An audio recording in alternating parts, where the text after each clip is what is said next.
Hi. I don't want to overdo it, but just I want to give a little bit of background before I speak about the Kabbalah.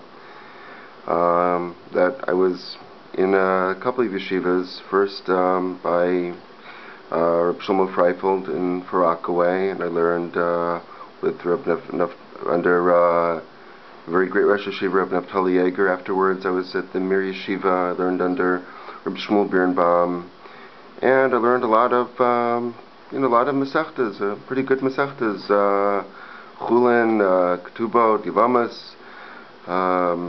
Let me think. I got involved in Shabbos, Pesachim, all that stuff. And basically, what my learning in those days was I would do the Gemara, Rashi. Let me think. In Chulin, I didn't do any Tosfos. When I got into Ketubot, I was like a glutton for Tosfos in those days.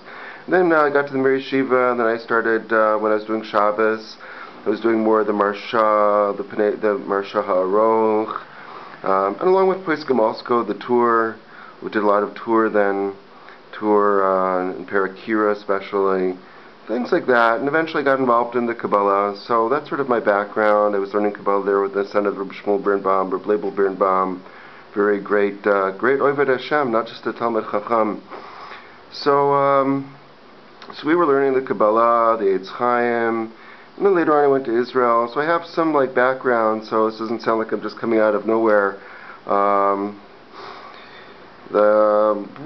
what can I say about the Kabbalah? Well, first of all, the Kabbalah is a lot of different things. I mean, there's the Kabbalah from the Middle Ages. It was sort of every Kabbalah sort of had his own direction, and then there was later on Kabbalah that was built, along the lines of the Zohar, like Rabbi Yitzchak Luria Ashkenazi. So you might say, what can you possibly say about that? He would take one line of the Zohar, and he would just concentrate on that one line or something, and all the higher worlds would just open up in front of him. And that's the source of the teachings of the Eitz Chaim. So later on you have the Ramchal, who sort of has his particular path within the Arizal, and that's the Ramchal's path is sort of like the basic shot of the Arizal, just sort of like he fills in the extra gaps, and there's plenty of gaps. The Arizal, the Kavanas of Mincha for a certain time, so he doesn't fill. So the Arizal actually doesn't fill those up, and the Ramchal goes and he fills up a lot of the gaps that the Arizal didn't fill up. Plus, they have the Rashash, who analyzes it in a meticulously mathematical, rigorous way. It's a very impressive system. I want to mention that some of the concepts of Kabbalah, that the Kabbalah uses concepts to open up the window of the divine. It's not really dependent upon those concepts. It just uses concepts so that a person can, when he's reading this, he'll be able to, hopefully, that his soul will waken up. It's kind of like, you might say, it's like a Jewish service for serving God. Like in the Far East, people would just sit and meditate, and hopefully by that, and usually not, but sometimes a person's soul would light up, and the window to the transcendence would open up.